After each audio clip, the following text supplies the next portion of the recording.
So this has been recorded so you can relax and obviously rewatch at another time. So often find that a lot of these subjects, it takes 3 or 4 watchings before you really get it. So just relax is all, everything. One point, there's going to be as little bells and whistles as possible because the substance is so important and so key. We're literally working to get it out as soon as we can. So reaching people, intro to debating. It is better to debate a question without settling it rather than to settle without debating it. So why is debating an important skill? Well, you learn to construct a logical argument. That's a real key part. We learn to articulate our message and express it clearly. We learn to get your message across and create effect. So debating is an essential skill in creating change and one we should learn to increase our effectiveness. So my background and experience, I've been 25 years consultant to multinationals and individuals, 20 years studying perception, psychology, NLP, many other techniques similar to this, and an extensive study of influence factors and cognitive biases and reasoning in order to really inform the public in what's going on so they can take back control and really understand how these things work. And we've created the Reaching People project and currently work with many of the well-known groups on solutions to the problems we are facing. So quickly, let's just touch on the learning process. So what are we going to experience today? So effectively, there's many things that we might not be aware of, but we don't know that we're not aware of them. And this is a bit like when we get into a car for the first time for our first driving lesson. We've kind of got a concept of what it is, but we suddenly realize very quickly we do not know how to drive. And that can be a bit of an uncomfortable process. But since we know, oh, all I need to do is a number of driving lessons and then I'll know how to do it. And this is the same thing. So we can relax knowing we've just got to do a bit of practice and then we will get good. As we learn, we become aware. And this is a bit like this apple juice gets shaken up. Everything gets a bit confusing. We don't really know what's going on, but then it settles. And then we get to see things clearly. Then we become consciously able. So then we start being able to be pretty good at it, but we have to think it through step by step. And this is where the templates to which you'll get today will be very useful. This will enable conscious ability. You'll be able to say, okay, what did that person say? Ah, that's that. This is how I respond. And then once you practice this enough, you don't even need to think about the templates. You become unconsciously competent. And now when I'm on Twitter debating trolls and whatever, it's literally just instant. You know what to say. You know what thing that they've said that doesn't make sense. And this is the thing. So in your driving lessons, you had a number of lessons, and then you suddenly became good. And then when you got out into the real world, and drove, that's when you became really competent. So today you're effectively reading a book on driving, and it's only when you start to practice that you're going to get really good. And we have some next steps after today, but it's really a straightforward process when it's laid out like this. So what are we going to look at today? Okay, so what's in this yellow box that we're going to look at today? So we're going to look at how to make a well-formed claim. So that's the statement that we wish to make, the argument that we wish to lay out. It's really getting our message across. How do we form that? Because the truth is that 99% of people just make wild statements. They don't make a well-formed claim. And once you learn how to do this, you will be that 1% that can make a well-formed claim. And it's been my experience that debating people online is not even challenging because most of them do not know how to do this. And it's got to the point where even, I'm debating professors and doctors, all these people, they also lack a lot of critical skills. So you're going to be able to, when you get good at this, you're going to be able to really point out to even the most educated people that a lot of their arguments do not make sense. Then we're going to look at how to manage objections. There's really only 5 objections that come up, and we don't tend to deal with them in the logical order that we could do, which makes it very, very powerful. And we're going to look at that. And then we're going to look at some examples.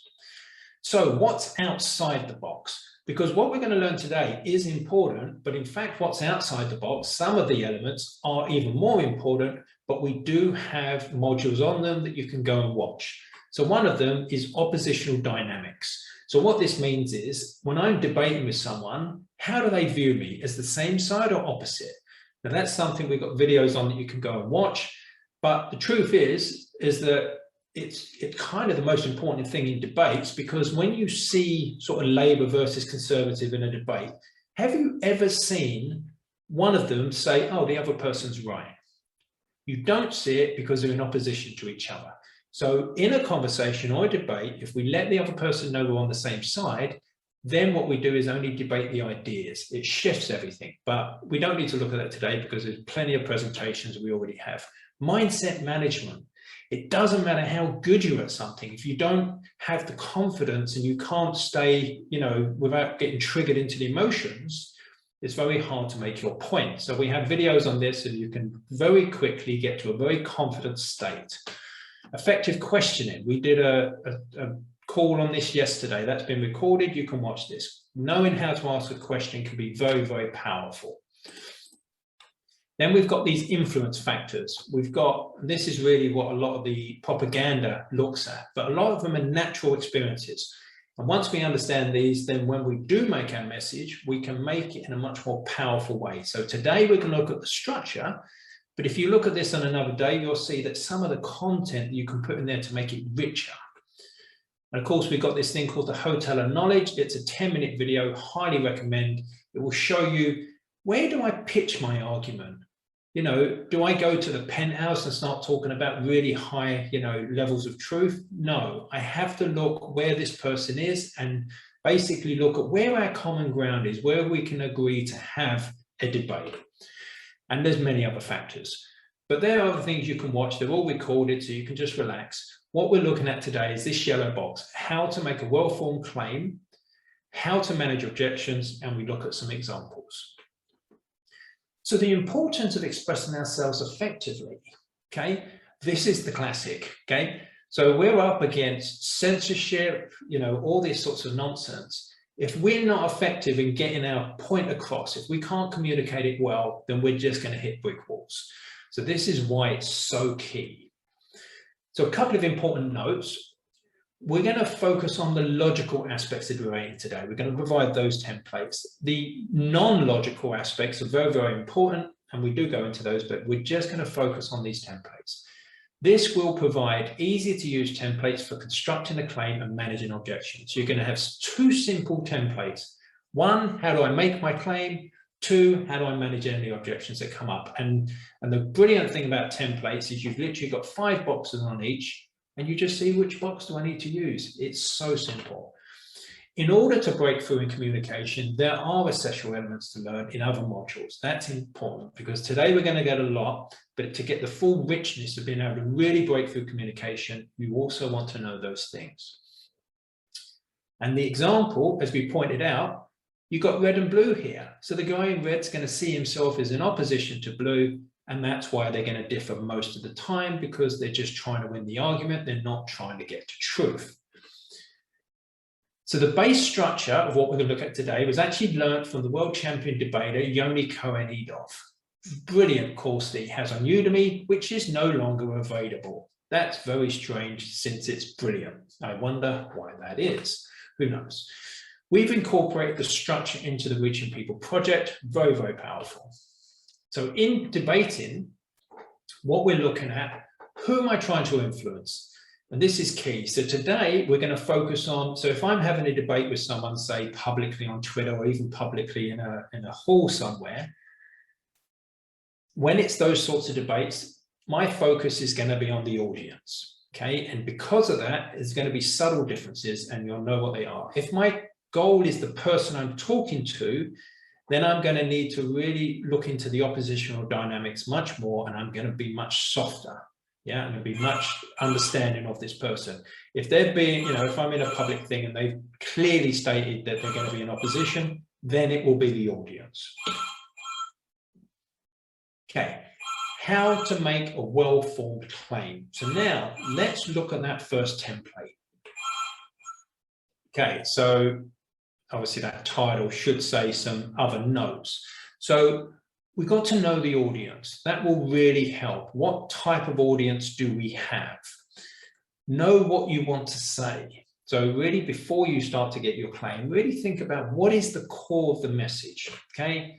And know the tone. What is the tone of the message I wish to get across? Do I want it nice and soft, or do I want a hard-hitting, powerful message? Really, once you know these things, essentially is who are the audience and what is the tone, you really then know what you want to say. Once you know that, then we go into the template. And of course, following the process of filling this template out is going to help us really articulate our point and remove what's known as, and this sounds complex, but it's not, it's the illusion of explanatory depth, and it's very simple. Most people, when they make a statement, they are making that statement from just being told it on the TV or reading it in a newspaper. They don't know why they believe that. Now, that's called the illusion of explanatory depth. There's no substance to it. Here's the thing, we all suffer from it. Now, you'll know this, and when you try to explain it to someone, you know the conclusion, but you don't know why. And that's why it's very difficult to articulate the point. When you fill out this template, not only will you know the conclusion, but you'll know the body of your argument. And what's really very powerful is if you don't know the body, it's very simple to get the body. We had this experience on, there's a website that we've created called thescriptbook.co.uk, and all of this will be provided in the notes afterwards, where we use this template and we created a document on nearly all the subjects on COVID. So you're going to have an example of all the subjects on COVID already done, and then you can sort of build them yourselves. But we had this experience time and time again where we thought we knew the subject, we knew the conclusion, and therefore we just had to go and get the body of it. So in the structure, how do I make my well-formed argument? Basically, first of all, there's a proposal. What is the sort of subject, really? So to explain what I mean by proposal, it's really our opening statement. If the statement will be controversial, it can be phrased as an open question, okay? So for instance, if I was to say, you know, do lockdowns work? That's much more sort of open than lockdowns don't work. That makes sense? Because if somebody believes the opposite, they will probably get put off by the statement. So in very controversial things, open the statement very gently, very softly. So an example, as you'll notice, my introduction to this was, why is debating so important? Okay, so in fact, I've used this in the early parts of these slides. And in fact, I use it in nearly all my presentations. So then I explain, why is debating so important? So what evidence, explanations do we have to support our claim or our proposal? This is the body of their message. So we want to learn to construct a logical argument. We want to learn to articulate your message and express yourself clearly. Learn to get your message across and create positive effect. Did you notice how very powerful that was, the way we explained it? And that's because that's the body. That's the evidence supporting my claim, which is debating is important. And then in conclusion, which is what is the conclusion we have to come to? Again, if controversial, you can soften it with a question or a softer statement. So my conclusion was debating is an essential skill in creating change and one we should learn to increase our effectiveness. You see how powerful that is? So that opening slide literally used that template. So what you can do is these three boxes, you know, we've actually got another video going into this in more depth, literally this opening statement and this claim. If you make this, and it seems straightforward and it's brilliantly so, you will basically express and articulate yourself far better than 99% of the population. 99% of the population just makes a wild conclusion, mostly without having any body to it. When you learn to challenge the body in a gentle way, they will then realize they don't know why they believe that. And that's when you start getting change. Okay, so if we look at a second one, should we have an open debate on the issues? Okay, so that's my proposal. Or if we do not debate it, then we'll be unaware of potential issues. not question it. Rules has huge negative consequences all through history. 3, we're vulnerable to influence and must have checks and balances in place at all levels of society. So in conclusion, we must understand the issues and ensure they have been suitably challenged. You notice there's something very powerful psychologically by going A, B, C, 1, 2, 3. What we noticed is that we built these documents using this template. And prior to this, when we would post out conclusions and statements, we got a lot of pushback. When we put them into this format, I don't recall any pushback whatsoever. We got lots of likes, we got lots of shares. They become very powerful. People didn't know how to rebut them because they seemed so well formed. Okay, so that really summarized, and you see how simple that was, just very structured. And of course, the first time you do it, it's not going to be easy, just like when you step in a car. But if you know, second, third, fourth, fifth lesson, it's going to be much easier. And when I learn to drive, I'm going to be in that 1%. That's when you think, right, I'm going to take the time to do this, because it's been invaluable to me. When I come up against people on social media or even in person, and they really just make a wild statement, which I can question and just show it's not a thing. And then I make mine and I make it very well. So what we have now is managing objections. So in fact, this is really a sort of flow chart, but the first thing is, in fact, so the standard response that most people give to when someone makes a statement is "you're wrong." This is very ineffective. So in fact, what we do is we have 5 objections that come up, and over here you'll see the flow chart, and it's really handled in order. So firstly, is it relevant? Okay, so most objections are actually not relevant because people often speak from the hip just as a knee-jerk reaction, very emotional. And you can just ask them, but is that relevant to the conversation? And you can dismiss, literally, probably 40% of the resistance you get will be instantly dismissed. Second thing, explanation given. So we'll look at this. So basically people who object, but they won't explain what they mean by the objection. And of course, once we question this, you'll see what happens. It's very, very powerful. 3, we've got under your logic. This means, the logic they're using, when we apply it somewhere else, you'll see that it doesn't work. And then we've got you're right, but another thing is more important. And we're going to go into these in depth in a minute. We're just introducing them. And 5 basically is you're wrong, but we say the fact is wrong. So there's only 5, and all basically objections will fall into one of these. So now let's look at them, and let's take one at a time and look at some examples so you can really start to understand them. And it really will be, once you're out looking at the resistance that people comes up, you'll just look at that resistance and say, okay, which one of these 5 is it? And then you'll know how you need to respond. So first of all, is it relevant? So is it irrelevant? So this is one that you probably get quite often. Well, I bet you think we didn't land on the moon. Okay, that's completely irrelevant to the conversation you're having. Okay, this is not relevant to the conversation. Please stay on point. You don't even need to entertain it. Whether it's true or not is irrelevant. Okay, and you can actually just show the person how illogical they're being, because they're effectively just, again, shooting from the hip. So true or not, is it relevant? Is it relevant to the point you're making? They will make various true statements, but they're not relevant to the claim you're making. So don't get dragged off into a different conversation.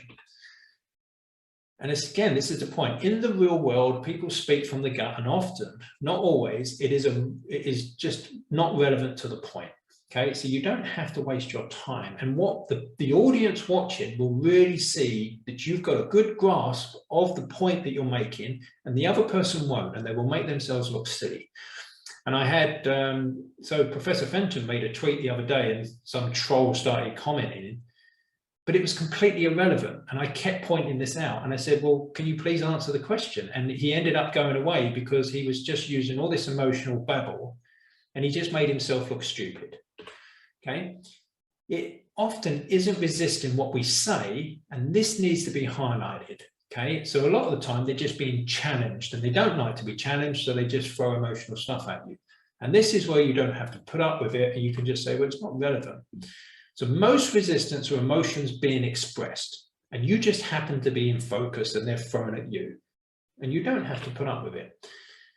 And in many instances, you can actually agree with what they say, and this will be very powerful. So you say, well, yeah, that's true, but it's not relevant to this point. So can we get back to that point? Okay. So they might say that person is saying this because they want attention. You might say, well, I agree. Maybe they do, but do they have a powerful point that we need to investigate? You see how powerful that becomes? Because we're in agreement now. People want to be in agreement. If I said, no, that's not true, you're blah, blah, blah, then we're going to start clashing. So agreement is really powerful. So true or not, is it relevant? Okay.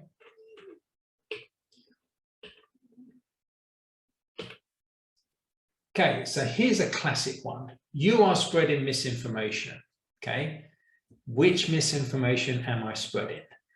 Now, what I've done here is I've placed the soapboxes under the people, because effectively this is what usually happens. Most debates start where someone gets on their soapbox, and this comes from historically where the soap salesman would put, have the soap in the box, he'd stand on it, he would start shouting how good the soap is, etc.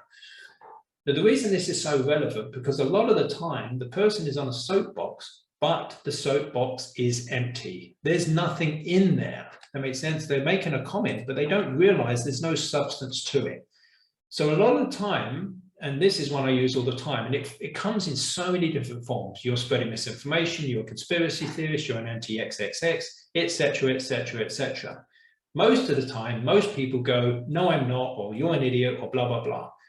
But just ask them what's in the soapbox. And if you keep asking them what's in the soapbox, they're going to realize nothing's in the soapbox. And then they start to get this real discomfort. And it's that point you support them. So most people cannot sufficiently explain themselves. And this is why it's really key that we can. So if you fill out that template that we've already looked at for all of the subjects you wish to discuss, you will be able to sufficiently explain yourselves. You will be in that 1%, the other person will not be able to sufficiently explain themselves, and anyone watching the debate will clearly know who is the logical person. Now, most people let them get away with it without having them explain themselves. Ask politely, but ask them. And that's where you'll start getting the key, because in fact, most of it is really just, the communication issues, a lot of it is misunderstanding. Now, when you do ask this question, as I've done many, many times, you're going to see the illusion of explanatory depth, okay, which is you've asked them why they've stated what they're saying, and they have an illusion that they can explain it. So there's some depth to their argument. They're going to look in the soapbox, they're going to realize it's empty, they have nothing to say, they will usually re-say what they initially said, and then they would experience cognitive dissonance, which is they're going to feel uncomfortable because suddenly they realize they don't know. They had a belief that what they said was true. So cognitive dissonance is really, a belief in an idea not matching. So now they've got cognitive dissonance in their own mind. That's going to be uncomfortable. This point, you support them. I will usually say, well, okay, I understand what you said, but you can't explain it. But can I tell you, we're on the same side. Do you know why I'm here? And then we get into a conversation from there. Okay, so be supportive if this occurs, and you may see a quick change in view, because it's not nice and it's not comfortable to realize you don't know what you're talking about, or can't explain it clearly.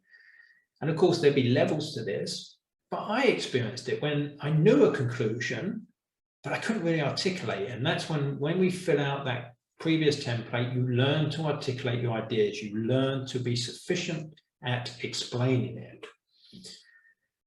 And if we do not know what the resistance is, we cannot respond accurately. So really on this one, explanation given, we want to find out why are they resisting the idea, okay? And a lot of the time we need them to explain why. And of course, as we looked at in the first one, a lot of resistance is irrelevant. They're just explaining emotion. And secondly, they actually don't know why they're resisting. So these first 2 points will actually dismiss so much of the objections that we get. So the third one is actually under your logic, okay? And this is really quite simple. So someone will say, we should just follow the rules, okay? And all you have to do is show them that their logic applied to any other instance in life doesn't make any sense. Okay, well, in this case, would you have supported segregation on the buses in the 60s in the US? Okay, should Rosa Parks have just followed the rules and just do as she's told and sit on the other side of the bus? You'll see there's so many examples of this where you can show the person that just follow the rules does not make any sense. Okay, would you follow the rules if it harmed people? Well, no. Oh, so not just follow rules, we have to assess rules. Well, yes. Okay, should we assess the rules? You see how the logic cannot hold up, okay? But most of the time we just say, oh no, we shouldn't. But that doesn't get the person to realize that their statement is illogical, okay? So we shouldn't battle with the statement. A lot of the time, a simple question will make them realize that it's illogical. This can be really powerful for changing people's opinions. People do not like to be incongruent. They do not like to dismiss their own values. And a lot of the conclusions they've been given dismiss their own values. And the reason that is because primarily they trust authority, and that's why they're ending up with these conclusions or these statements that have no substance to them, or they don't really know why they believe them. So if in opposition to the person you're debating, it can be very powerful to show the audience that their logic is flawed. So in this example, we're saying we are red and blue, they're not going to change their opinion, but the audience will really clearly see who has the logical standing. It will be so obvious because the other person, you know, if we are in a debate that's oppositional, they're going to get very emotional when we point out just how flawed their logic is. Now, in a one-on-one debate, we need to manage that very gently in that we don't want to trigger those emotions. So we do it much more gently. In a public debate where it's clearly opposition, then, you know, you may want to trigger that on purpose just to let the audience see how unlogical the other person is. Now, often the logic is flawed, and providing examples can fine-tune the logic, which can be key. So a lot of the time, some of their statements will have some truth to them, but they're not accurate enough. And by showing them, they can actually get a more accurate view of what's going on. So yeah, we should follow rules to a certain degree because we need to have collective rules, but we need to morally check the rules. You see how that makes that statement more finer? That we might have a rule in society that we don't harm each other, we don't steal from each other, and we, the basic things. And then we go, okay, yeah, I morally check that, that's right. So they're the rules that I want to follow. You see, that's very different, very subtly different. So tough question for people following the rules. Now, be very careful when you use this question because usually it will create disengagement.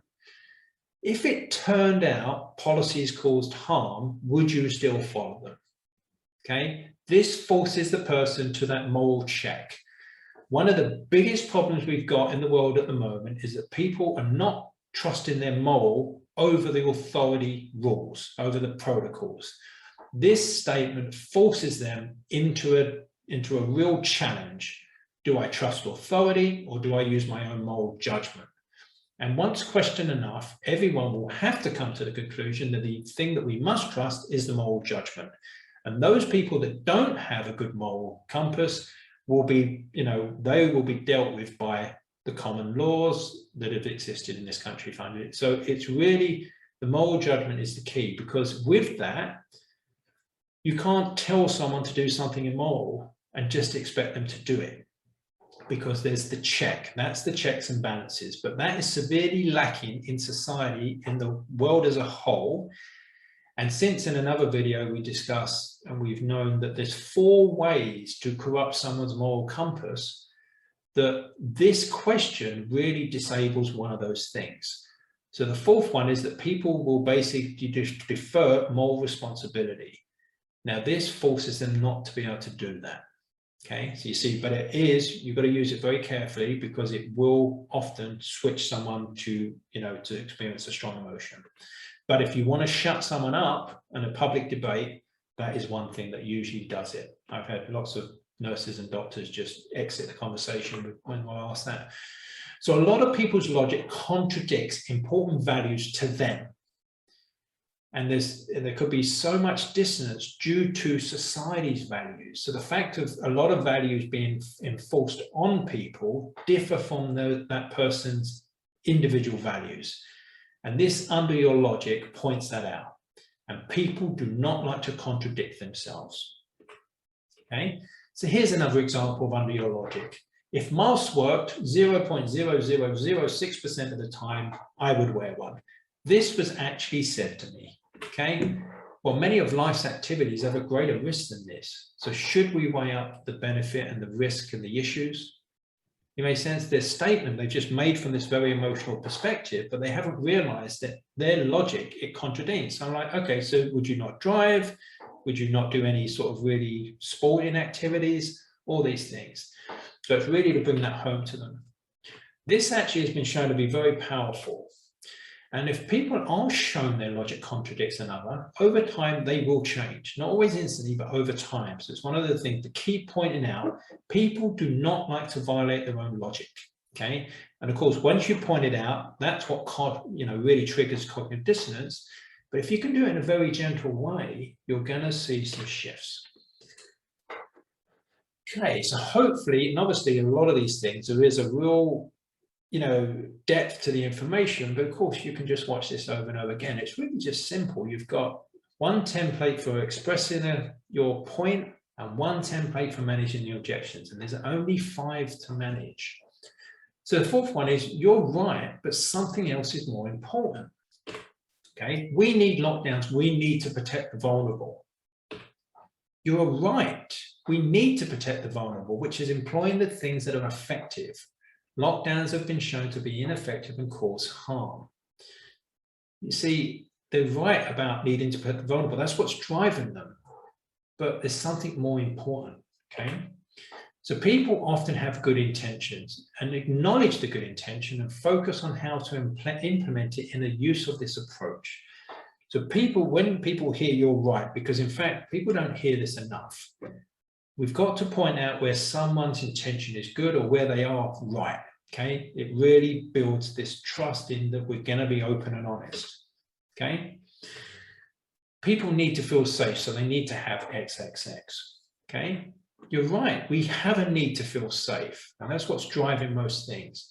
Would using early treatments and well-known ways to promote health be better and safer? Okay, I'm not in a disagreement with them, okay? This is so key. You find the ways to agree. Okay, so people often have good intentions, acknowledge and focus on how to implement.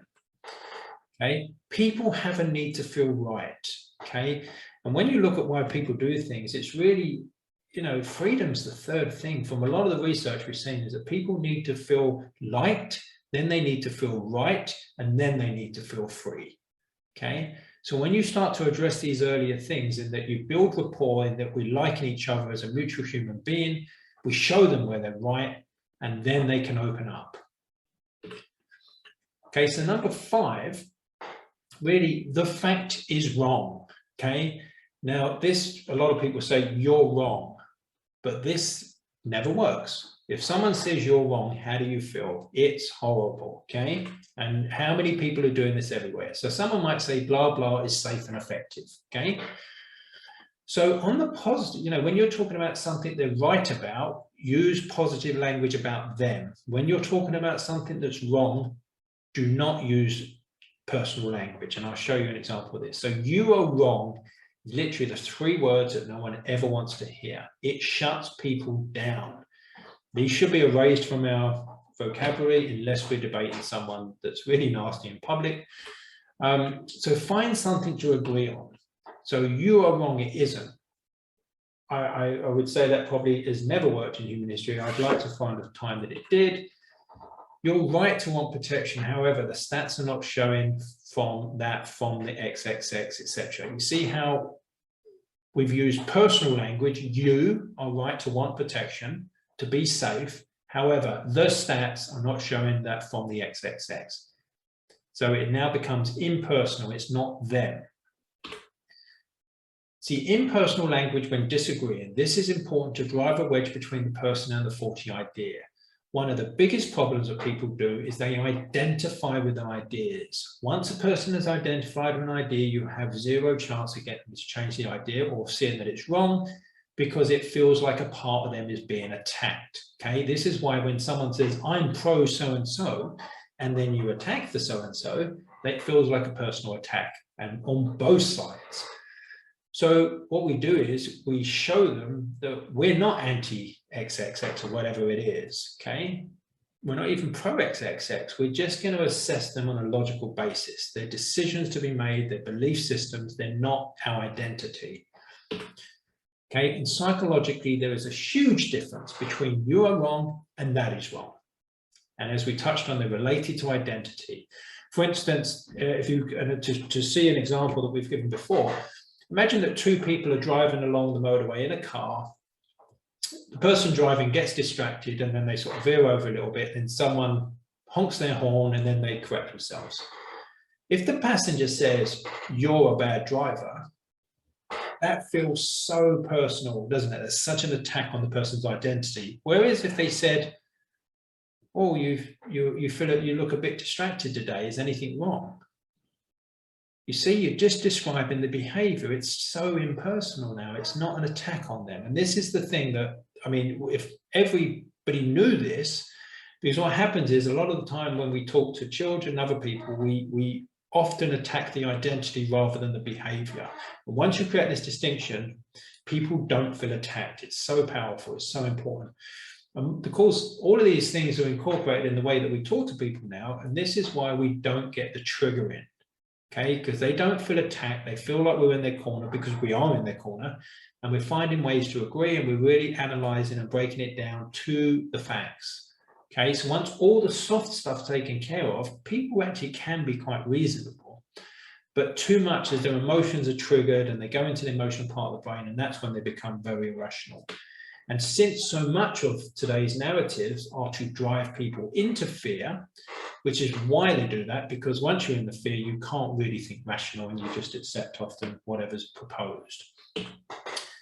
So in summary, okay, we looked at how to make a well-formed claim, so getting our message across. So we've got that template, which if anyone's interested, they can get a copy of. And all you do is you look at the point that you wish to make and you fill out the 3 boxes, and you'll learn to articulate yourself really well. How to manage objections. There's really only 5 of them. So what I would advise, and I did this a lot, I'd go and debate on social media, you make a statement, your claim, and the funny thing is if you make the well-formed claim very well, you actually get not that many objections. But let's say you just make a comment or you make a note on someone's post and then you get an objection. You then say, okay, which of one of these 5 is it? Yeah, you just categorize it. Now, this is the beautiful thing about templates, and that's why they're so powerful. Previously, you just had a barrage of information coming at you. Yeah, just free flowing, it just could be any number of things. Now that information gets filed into one of 5 boxes. And once you know which one of those 5 boxes are, you know how to respond. And of course, we looked at a lot of examples. And we're going to start building, once we build this out, because today really is only an intro. There's a lot of depth to this subject. So really today, the point was for you to be aware that a lot of skill, knowledge, and mindset exists on debating. But this is to give you the base things, these 2 templates. And hopefully now it's kind of quite interesting, exciting for you to go, this kind of, I can see how I can be really good at debating. I can see how with just a little bit of practice, a few driving lessons, I can actually be very good and I can be that 1% and I can invoke a lot of change. Okay, so obviously we've got these things that are outside this box, which, we've got links to all these videos. And these are some of the most important ones. And once you understand all these together, you get this real richness to articulate yourself and to manage a conversation very well and to do it authentically. That's so key, to do it ethically. And I really feel that I can do that when I talk to people now. Okay, so what are the next steps? Okay, so practice using making a claim. Okay, so get the template and just take a subject, lockdowns, masks, whatever it is, and then you might realize, oh, actually, I only know the conclusion, and then build the body up. Really simple to do. We've got examples of all of them on the website, so you can, see ready prepared ones, make it very easy. Then practice managing objections. So I, recommend going to mention the next point, go to social media, see what people object to, And then imagine this, you can start managing those objections and you can start shifting opinions. And of course, the people that are speaking up in society today, the doctors, the scientists, they're getting shot down. If there was a bunch of us that knew how to manage these objections, we could create a firewall, protect those people, and then many more of them would speak up. You could see how this could really have some really positive change. Social media, great place to practice. Purely, I mean, obviously there's going to be a lot of things in the real life that are not there, but in terms of the logical arguments, that's a great place because it's very sort of digital, you know, it's very black and white in certain respects. Okay, so if you want to access these templates, you email us here. I think I'll talk to Daisy. We may put a link on, you know, all the websites. We'll put together a watch and a reading list because, in fact, when you start watching public debates, and I mean, people like Jordan Peterson and the others, they're fantastic at debating. You can start to watch them. You'll start to see why they're good. You'll start to say, oh, I see what he did there. And this is a beautiful thing about templates because what I've noticed, particularly on a lot of the templates that we've either found from other people or created ourselves, they're like sort of a head torch. They sort of shed light where previously there was darkness. So it's a bit like you're in the forest and you're trying to put a tent up and then suddenly it gets dark. You really don't know what to do because you can't see, you can't put it together. And then you get a head torch. Ah, I can see what's going on here. And that's a lot of the templates. They will allow you to see what previously you couldn't see. So all of our presentations currently in the course are free. If you have benefit and you'd like to donate, this is where you can do so. We really want to keep pumping this information out, but the only income we do have is from donations. And for videos and information, we've got a lot of videos out. Daisy's got some great videos on Unravel. You've got brilliant one by Patrick on nudging, many other things. So there's so much high quality information there. So let's open it up for questions and answers.